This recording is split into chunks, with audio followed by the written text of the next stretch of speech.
Oh yeah, kids, this is beautiful.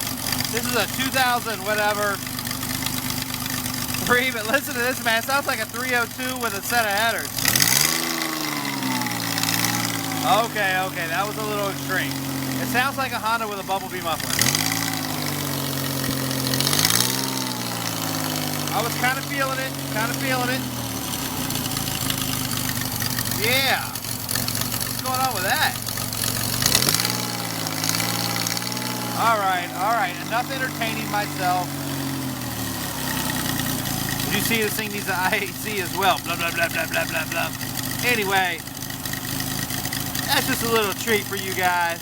I knew you guys would love it. Oh yeah, this is beautiful. Go ahead and die. Seems good to die. Come on. You know you want to live.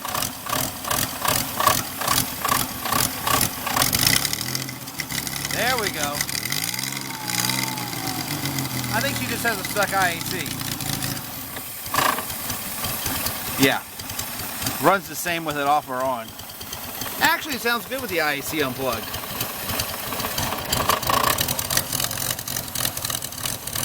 Yeah. Anyway, the point of this video, there is no point. I just wanted to show you an effed up car. Because I think it's awesome. Oh my god, you wouldn't believe the fumes coming out of this piece of shit. Alright. Okay guys. I will join you tomorrow and we will put this piece of shit back together.